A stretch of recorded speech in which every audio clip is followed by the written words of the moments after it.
Welcome to our channel TPN Telugu Prabha. నేను మీ journalist Yagnamurthy. Adhurs 2 update అని చెప్పేసి మనకు పైన ఒక హెడ్డింగ్ కనిపిస్తోంది స్క్రీన్ మీద. ఏంటి నిజంగా అదుర్స్ 2 అనేది రాబోతోందా?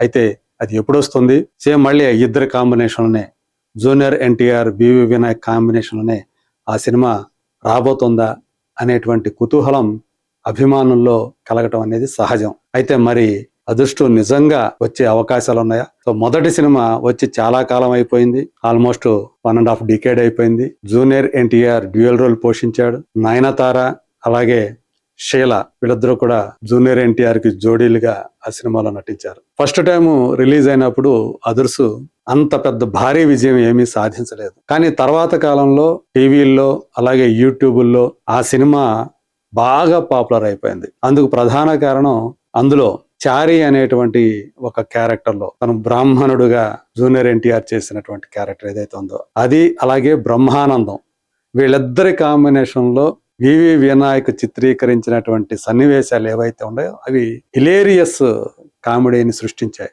ఎంతగా వాటిని స్టిల్ ఇప్పటికీ కూడా జనం యూట్యూబ్ లో ఆ కామెడీ సీన్స్ ని చూసి పగలబడి నవ్వుకుంటూ ఉంటారు. జూనియర్ ఎన్టీఆర్ కూడా ఆ చారి అనేటువంటి క్యారెక్టర్ లో విరగదీసేశాడని చెప్పుకోవాలి. అంటే మామూలుగా అయితే బ్రహ్మానందం ఏ స్థాయి హాస్యాన్ని పండిస్తారో మనందరికీ తెలిసిందే. ఆయన చూస్తేనే మనకి నవ్వు వచ్చేస్తుంది.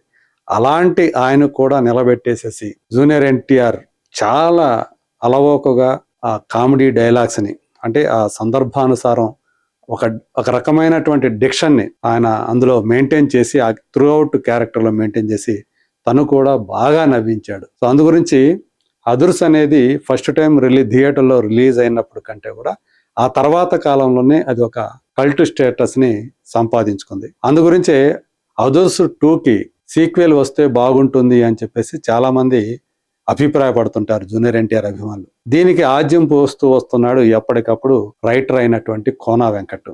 సో ఆ సినిమాకి ఆయన రైటరు, స్క్రీన్ ప్లే, స్టోరీల్లో ఆయన పార్టిసిపేట్ చేశాడు.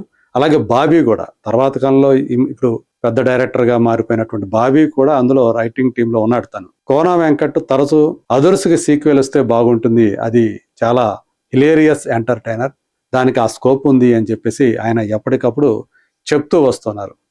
అయితే రీసెంట్గా కోన వెంకట్ మళ్ళీ అదుర్స్ గురించి చెప్పినప్పుడు దాన్ని అదే వేదిక మీద, అంటే బ్యాండ్ మేళం అనేటువంటి ఒక సినిమాకి కోన వెంకట్ సమర్పకుడిగా వ్యవహరిస్తూ ఉన్నారు. ఆ cinema pre release event recent గా జరిగింది. దానికి గెస్ట్ గా వివి వినాయక్ వచ్చారు. ఆయన చాలా స్పష్టంగా ఇదే అదుర్స్ 2 గురించి, అది వస్తుందా లేదా అనే దాని గురించి మాట్లాడారు. అదుర్స్ సినిమాలోనే క్లైమాక్స్ చూస్తే మీకు కథ అనేది అక్కడతో ముగిసిపోతుంది. మళ్ళీ దానికి సీక్వెల్ కు తగ్గట్లుగా లీడ్ ఏమి మనకు అసలు ఎక్కడ కూడా కనిపించదు.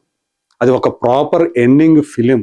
దానికి మళ్ళీ ఇప్పుడు సీక్వెల్ పేరుతో కనుక ఇంకొక సినిమా తీస్తే గనక అది ఆడే ప్రసక్తే ఉండదు, ఆడదు. అది సక్సెస్ కాదు. దాన్ని అలా అదుర్స్ ఏదైతే ఉందో దాన్ని అలా వదిలేద్దాం, అంతేగాని దాన్ని మళ్ళీ ఇప్పుడు సీక్వెల్ పేరు పెట్టి దాన్ని తీసి ఏదో క్యాష్ చేసుకోవాలనే ఉద్దేశం అయితే నాకైతే లేదు. నేనైతే దానికి వ్యతిరేకం, అదుర్స్ 2 తీయాలనే దానికి అని కొండ బద్దలు కొట్టినట్టు చెప్పేశాడు వివి వినాయక్. పైగా తనకిప్పుడు వినాయక్ కూడా తను మళ్ళీ ఒక సినిమాని వెంటనే ఏదో డైరెక్ట్ చేసేయాలనే ఉద్దేశం కూడా లేదు. ఆయన మెగాఫోన్ పట్టుకోవాలనే ఆలోచనలో కూడా ఆయన ఉన్నట్లు కనిపించట్లేదు. ఎందుకంటే ఆయన లాస్ట్ 2 ఫిలిమ్స్, చివరిగా ఆయన తీసింది ఛత్రపతి హిందీ మూవీ, రాజమౌళి ప్రభాస్ కాంబినేషన్లో వచ్చి ప్రభాస్ ఇమేజ్ని మాస్ హీరోగా మరింతగా పెంచినటువంటి సినిమా. అంటే బాహుబలికి ముందు ఆ ఛత్రపతి అనేది ప్రభాస్ని, ఆయన మార్కెట్ పరిధిని కూడా పెంచినటువంటి సినిమా.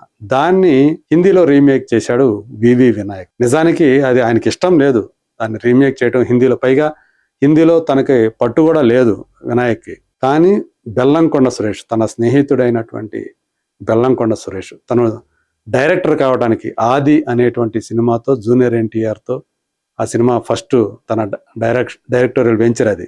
ఆ సినిమాతో తను డైరెక్టర్ అయింది.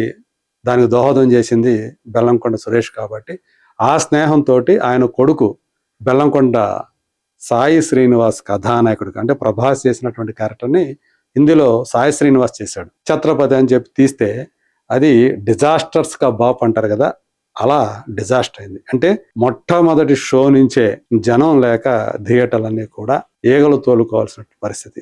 అంత డిజాస్టర్ ని ఆ హిందీ ఛత్రపతి చవి చూసింది. దానికి ముందు ఆయన తీసినటువంటి తెలుగు సినిమా వివి వినాయక్, సాయి ధరమ్ తేజ్ కథానాయకుడిగా ఇంటెలిజెంట్ అనేటువంటి సినిమాని ఆయన డైరెక్ట్ చేశాడు. అసలు అలాంటి పేరుతో ఒక సినిమా వచ్చింది తెలుగులో, దాన్ని వివి వినాయక్ తీశాడు. అందులో సాయి ధరమ్ తేజ్ లేదా సాయి అలియాస్ సాయి దుర్గ తేజ్ హీరోగా నటించాడు అనేది కూడా చాలా మందికి గుర్తు ఉండదు. అది ఎప్పుడు వచ్చింది అని కూడా ప్రశ్నించేవాడు ఎక్కువ మంది ఉంటారు. అది పరిస్థితి. అంటే వివి వినాయక్ ఏ స్థాయి నుంచి ఎలాంటి కల్ట్ ఫిలిమ్స్ తను రూపొందించాడు, అక్కడి నుంచి ఆయన ఎలా ఏ స్థాయికి వచ్చాడు. చిరంజీవి పునరాగమన సినిమా ఖైదీ నంబర్ 150 కూడా అది ఎంత బ్లాక్ బస్టర్ అయింది. అలాగే ఆయన కొడుకుతోటి నాయక్ అనేటువంటి సినిమాని తీసి అది ఎంత హిట్ అయింది. అలాగే ఎన్నో, అంటే ఆయన మొదటి సినిమా ఆది నుంచే తను ఒక సంచలన దర్శకుడు. అలాగే దిల్ రాజుని నిర్మాతగా పరిచయం చేస్తూ తను రూపొందించినటువంటి సినిమా అది పెద్ద హిట్. ఇక మెగాస్టార్ చిరంజీవి తోటి రూపొందించినటువంటి ఠాగూర్ సంగతి అది ఒక సెన్సేషన్. తమిళ్లో దాని ఒరిజినల్ వర్షన్ బాగానే ఆడింది, కానీ ఠాగూర్ దాని remake version Telugu block buster hit, ఒక సంచలనం అది. మరి ఇలాంటి ఎన్నో సినిమాల్ని వివి వినాయక్ అందించాడు, కానీ ప్రస్తుతం తను ఆ ఫామ్ కోల్పోయాడు. అదంతా తనకు తెలుసు. అందు గురించే ఆయన ప్రస్తుతం ఏదో హరీబరీగా సినిమాలు చేసే మళ్ళీ మెగాఫోన్ పట్టుకొని డైరెక్ట్ చేయాలన్నటువంటి ఆతృత మాత్రం ఆయనలో ఏమాత్రం కనిపించట్లేదు. నిజంగా కాన్ఫిడెన్స్ వచ్చి ఈ సినిమా చేయగలను, ఈ సినిమా జనం ఆదరిస్తారు అనుకున్నటువంటి సబ్జెక్ట్ ఆయన దగ్గరికి వస్తే, ఎందుకంటే ఆయన స్వతహాగా రైటర్ కాదు అంతా. సో తను ఒకరి స్టోరీని తను అవపోసన పట్టి దాని స్క్రీన్ మీద ఎలా ప్రజెంట్ చేయగలడో అది ఆయనలో ఉంది. ఆశ, ఇమాజినరీ క్రియేటివ్నెస్ అనేది అక్కడ ఉంది ఆయనకి. సో అందువల్ల ఆయన ఏమి ఇప్పుడు తొందరపడి ఈ అదుర్స్ 2 సినిమా చేసేద్దామనే ఆలోచనలు అయితే లేదు. సో క్లారిటీ కూడా ఇచ్చేశాడు. అదుర్స్ని మళ్ళీ టచ్ చేయకపోవటమే మంచిది, దానికి సీక్వెల్ అవసరం లేదని చెప్పేసి తేల్చేశాడు. ఇది అదుర్స్ 2 ఉంటుందా లేదా అన్నదానికి ఆ సినిమా ఒరిజినల్ డైరెక్టర్ ఇచ్చినటువంటి ఆన్సర్. మరో మంచి ఆసక్తికరమైనటువంటి అంశంతో మళ్ళీ నేను మీ ముందుకు వస్తాను. అంతవరకు let us wait and see.